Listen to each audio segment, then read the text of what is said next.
Now that we're at the end of Season 1 of Strange New Worlds, I want to talk a little about it.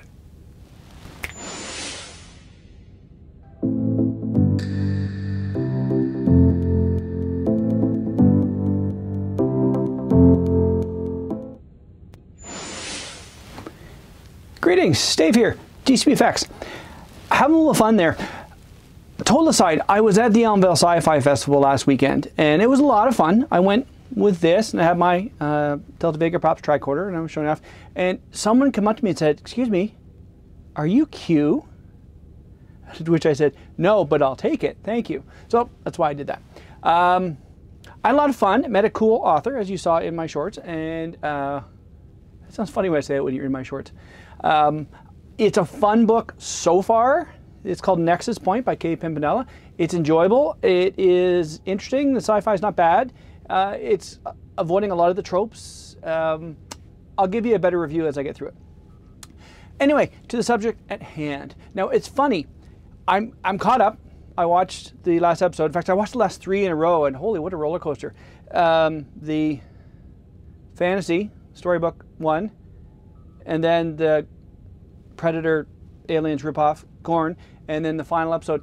And after I did that, I was watching Serious Star Trek with my friend Larry and John and Dan. Dan's not a friend, but maybe one day he will be. But John and Larry are friends. And it's funny, as I'm watching it, now I couldn't watch it live because if you watch the news at all, Rogers was down all day Friday. And I'm all in with Rogers. I don't know why I am, but it seems I am. I have my business phone, my business internet, my internet. Luckily, I was able to get some internet from my neighbors in my office building. They're an internet provider, so, well, sort of. They are a reseller, so they let me get on theirs for the day. But I couldn't tune in to Serious Star Trek. So I watched it before I'm doing this. And it's funny, it's like I was there in the room. All the points that the guys were making were points I was making in my head as well. If you haven't watched it yet, go check it out. It's Serious Star Trek. I'll put a link down below. It's just some real Trek heads talk about Star Trek, and it's fun. They threatened to have me on the show. Maybe I will join up if they invite me. But anyway, as a season, I would give this a solid B+. Certain characters that I didn't know why they were there. Other characters they did nothing with. Like, why would you have someone like Rebecca Romijn and give her like 1 episode and then she's not doing anything? And then the Lunians sing, the Lon Lunians sing, I was glad when she left, and then, yay, and she's gone, and then she's in the next episode. And I would say spoilers, but it came out on Thursday. This is Monday, so if you haven't seen it, that's not really my concern. Go out and watch it if you haven't seen it. Anyway, it was good. The finale was good, and I do echo the thoughts of Dr. John Price, who, part of Serious Star Trek, said, you know what, if you extend this a little bit longer, you could have had a movie out of this. And I agree, it could have been a really good movie if they had done just a little bit more to it, but it was enjoyable. And the little nods, the red shirt arm helping out Spock fix in Jeffrey's tube with a Scottish accent. Great. Love it. Would love to see Scotty showing up on Strange New Worlds next season. I know there's going to be a second season, and it was good. I didn't like Kirk. The way it comes across to me is, and nothing against the guy. You know, this is, as Larry said, this is all casting. This is on them. It's not the characters. It's not the actor's fault.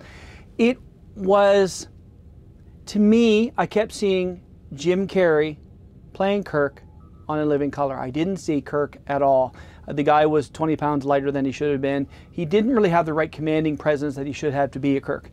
But anyway, that's just little nitpicking. As a whole, the 10 episodes, yeah, pretty good, pretty good. Really enjoyed it. I would watch it moving forward. And this is someone who fought to get through Discovery into Season 2 now. Season 2 is a little bit better, but still kind of like, and I know there's another 2.5 seasons of crap coming. I'm thinking I may just pop in my original series DVDs and watch that instead. Sort of. I haven't watched the original series in years, like probably 20 years I haven't watched it, so it'd be fun to go through it. Like I watched Charlie X and a few other ones just to get started, then I sort of fell off the wayside. But it's summer. I have time. So that's my take on that. If you haven't checked out Strange New Worlds, check it out. It's on Paramount Plus, and there also is, here in Canada, it's on, I believe it's on Space. It's probably on Crave. There are other ways to get it as well. I'm not going to give all that away, but there's other ways to do it. So you could do that. Check it out. I haven't been a Trek head since the 70s when I was old enough to watch it and see what it was, because it came out the year before I was born. I've been watching Star Trek for 50 years plus. And I enjoy it. I hated Discovery, but I did really enjoy Strange New Worlds. So if you take anything I'm saying, you know, to heart by the experience that I have as a Trek head for years, I like it. So if you're talking about getting into it, you know, give it a whirl. It's really quite enjoyable. So that's my video for today. Hope everyone's having a great day. I'll talk to you all later.